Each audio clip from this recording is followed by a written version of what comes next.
ball, led by Eric Kendricks. It was like there was just no. It was like everybody working together. You didn't need any big plays or anything in this game. Just big stops. I have a feeling that's what happened in this game here.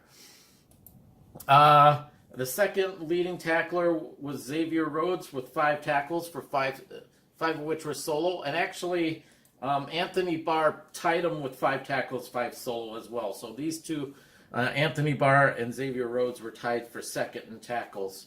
Overall, defensively, I mean, when you look at these stats, 3 passes defended, 2 QB hits, and 1 tackle for loss, and 0 sacks. Those key indicators here weren't huge in this game, yet they only held them to 9 points. So that tells me that their tackling was dead on in this game. And even if they didn't get a lot of QB hits, I have a feeling that they were on the quarterback's ass at least. I should check on the stats for hurries, I guess. But the stats I get, they never talk about hurries. But overall, based on how I read the stats and the feeling of this game, the defense was just playing as a team.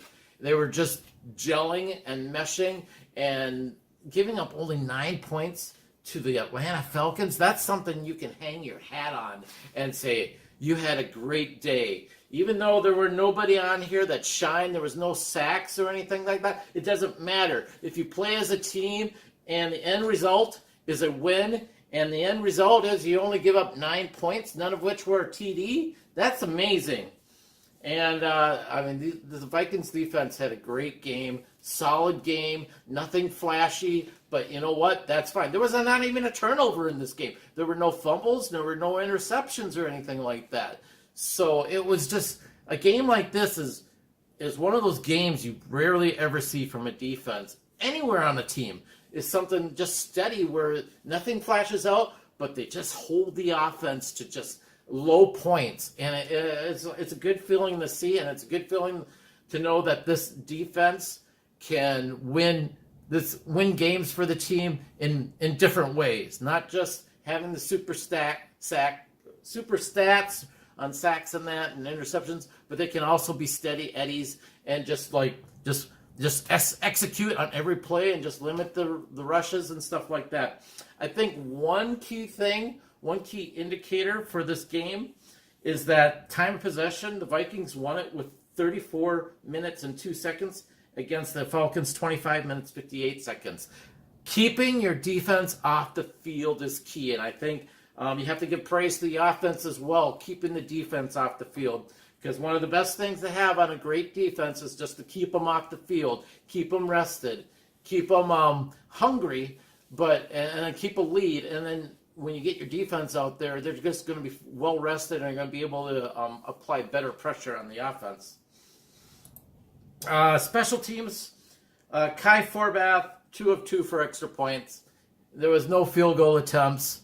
So I take it that scoring opportunities were very slim in this game. But he was 2 of 2. One thing of note, number 93 here, I should have gotten his name, but apparently the Vikings blocked a field goal, which would have brought the Falcons within 3 points, or 2 points. And so another field goal or a touchdown could have won it for them, but we got a block on a field goal attempt on the Atlanta Falcons, and that's great to see. So I'm going to give, because when you see something like this, and there was no other full pause on special teams, I give the special teams an A for the day on this game. So overall, this game was, I didn't get a chance to see it, but I have a feeling it was just a steady game. The Vikings were losing at first, and then they were winning, and then they were losing in the third quarter. The score was 9-7, and then late in the fourth quarter, the Vikings scored a touchdown, and then they kept the lead ever since. So, great game. I'm looking forward to the Carolina game. It's going to be hard for me to predict what's going on with that game, but it's a crucial game. I'm doing this on Thursday night, or Friday, so the Thursday night game went on, and the Saints and Atlanta played each other. We beat both of these teams during the regular season. The Saints were in the lead in their division. Saints lose, so they're 2 games or 1.5 games behind us. If we win this next games against Carolina, we'd have a 2-game lead on the Saints with the tiebreaker. And if we get this win against Carolina, it's gonna cement us in the playoffs. And then the only other teams that we have to worry about is Philadelphia and the Rams. But we got the tiebreaker edge on the Rams too. So if we can get the Rams to lose another game and we win this weekend, we'll be in great position for the rest of the season. So I'm looking forward to it. I will give you my predictions either probably Saturday. So I will talk to you guys later. Bye.